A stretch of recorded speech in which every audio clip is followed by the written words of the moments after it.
Welcome to the Catholic Sobriety Podcast, the go-to resource for women seeking to have a deeper understanding of the role alcohol plays in their lives. Women who are looking to drink less or not at all for any reason. I am your host, Christy Walker. I'm a wife, mom, and a joy-filled Catholic, and I am the Catholic Sobriety Coach, and I am so glad you're here. I have said this before, and I will keep saying this. Alcohol is snake oil.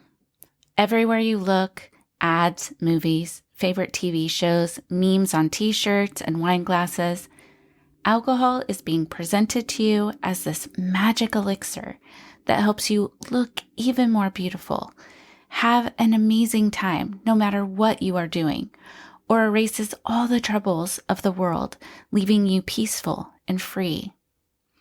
But I am here to tell you that alcohol is not self-care. Today, we are going to revisit an episode where I provide 5 self-care alternatives to alcohol. And I wanted to revisit this because it's something that comes up time and time again with the women that I work with and talk to. And of course it would. The marketing is crafty and convincing, and it is so much easier to tell yourself that the ease of opening a bottle and consuming your favorite alcoholic beverage will take care of everything. It's easy, right? Easy, perhaps. But is it the best option? Is it even a good option? No, it really isn't. The truth is, sisters, that alcohol does not make you free. It doesn't erase all your anxiety. It may help for a little while, like packing snow around whatever it is that's making you anxious, but the snow melts. The buzz wears off. Morning comes, and you are back to square one. Do you know what else you won't see in alcohol commercials? It dehydrates your skin and steals your youthful glow. It messes with your memory and your hormones. It wreaks havoc on your body in many ways that you might not even be aware of. And I promise you, you aren't going to find any of that information on those eye-catching wine labels that draw you in. And as it was brought to my attention by a recent guest, they lack any nutritional information that is required on all the other foods and beverages we consume. Isn't that interesting? Alcohol slowly creeps in around you and binds you in a way that can keep you going back for more despite your best efforts. Here's a truth that isn't talked about much. Alcohol is addictive to everyone, not just to some people. Anyone can become addicted, which is why it is so good that you are listening to this podcast episode. And I hope you will listen to many more because I have some incredible guests coming up and new episodes in the works. So keep listening. Knowledge is power, as they say. So the more awareness you have around what alcohol does and how it affects your body, the easier it will be to decide from a place of peace whether to take it or leave it. I hope you enjoy the episode. Hello, everyone. Thank you so much for being here. I'm really excited to do this episode. It's one that I've been planning for quite a while, and I just kind of got it all put together last night, and I am ready to roll with it. So today's episode is self-care without booze. So, contrary to popular marketing beliefs and what people say on Instagram and everywhere else, drinking alcohol is not self-care. Let me say that again. Drinking alcohol is not self-care. It's not a way to cope with your motherhood. It's actually something that I've talked about a ton on my show, and so you can go back and listen to episodes, but it actually doesn't help with all the things that a lot of times women consume alcohol to try to alleviate. It actually increases your anxiety and depression. It leaves you feeling kind of grumpy, not feeling well the next day. Sleep is disrupted, which accounts for the not feeling well and being grumpy. And yeah, it's just no good. And I want to help you by providing some tips on how you can do self-care without the booze. Okay, so I've been doing this for a long time. I am a woman in recovery, and I have had to figure out ways to self-care, which I mean, sometimes as moms, as women, as Catholic women, the word self-care can feel a little selfish. But I think that the options that I'm going to be providing for you today, I have 5, are going to be very doable. And they are going to just fill your cup so that you can be the wife, the mom, the daughter of God that you want to be. I have 5 of those for you, and I would love to dive in. Let's get started. The first self-care tip that I have for you that does not involve booze is to schedule in real rest. This is conscious rest. It's about making deliberate choices to prioritize your well-being. You may be saying, look, Christy, I am a busy mom. I have so many things going on. There is no way that I am going to have time to take a moment in my daily routine to have any kind of real rest. But this is what I would offer you. Think about the times, or take note of the times when maybe you're doing, things like scrolling or wasting time doing things that aren't really serving you, or when you're drinking alcohol. And then fill that time with rest. And rest can look different for everyone. For some people, it can be practicing gratitude journaling, praying, meditating, calming our bodies, doing things like gardening or painting, whatever it is, just so you are allowing your mind time to rest and you're able to calm your body. And that can even involve just taking short breaks throughout the day to take a real deep breath. Because honestly, we all just walk around all the time breathing so shallowly.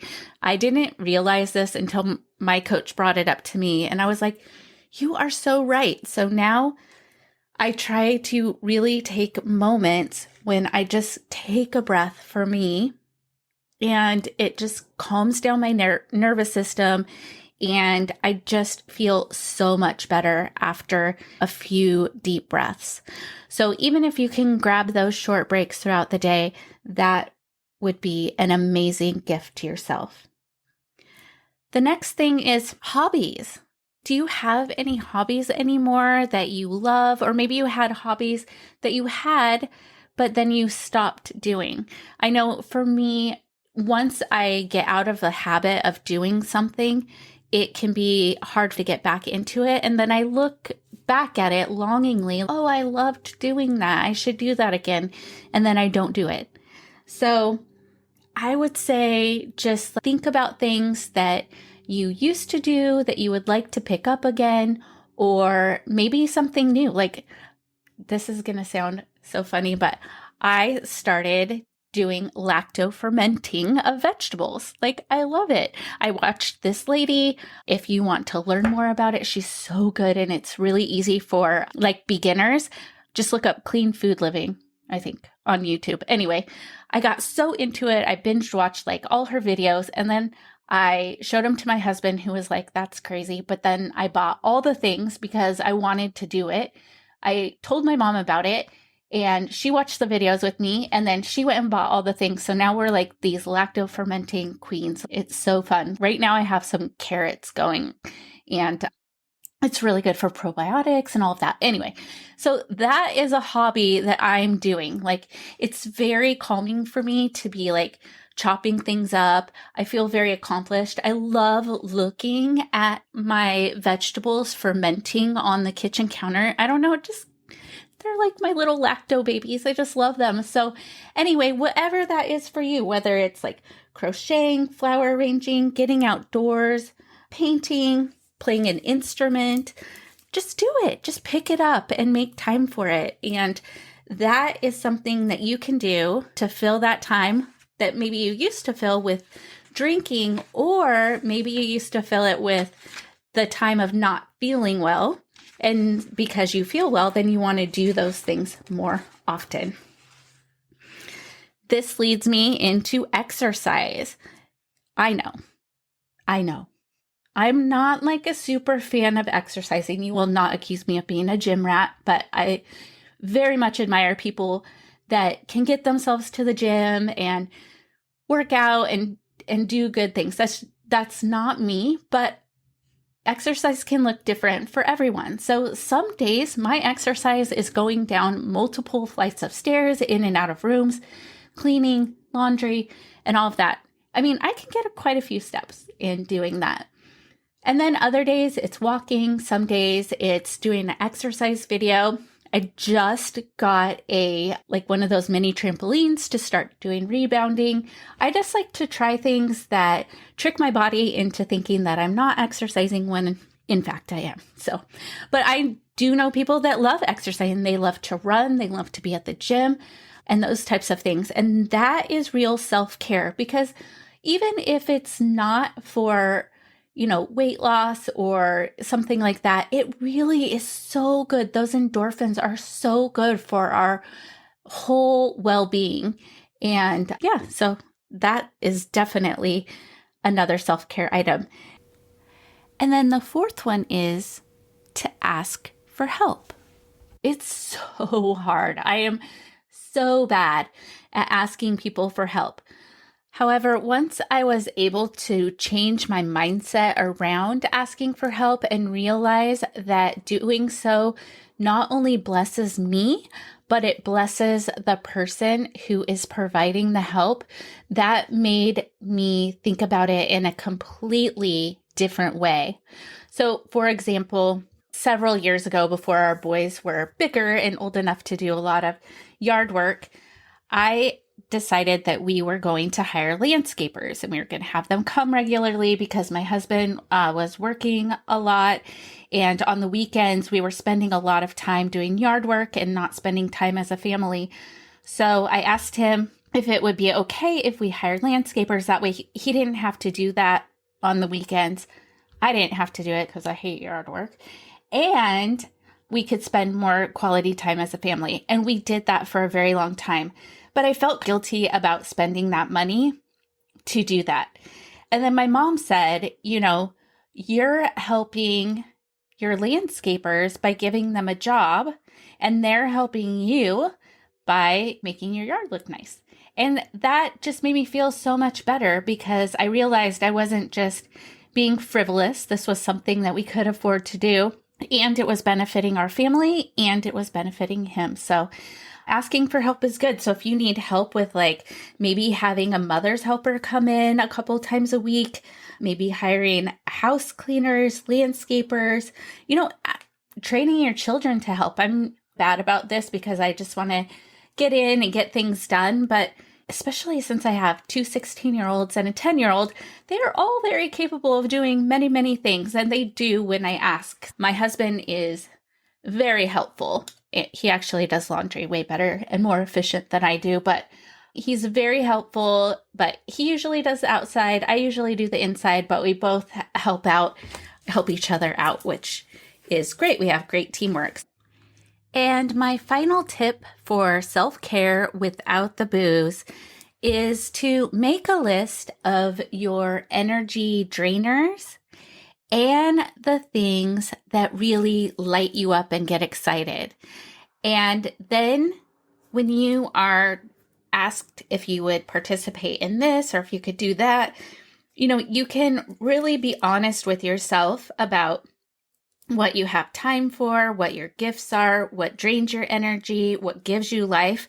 And that will help you determine now and in the future what you need to say no to so you can say yes to those things that really fill your cup and help you to achieve the goals that you want to so that you can live a life you love, a life that you don't have to feel like you need to escape from by drinking alcohol.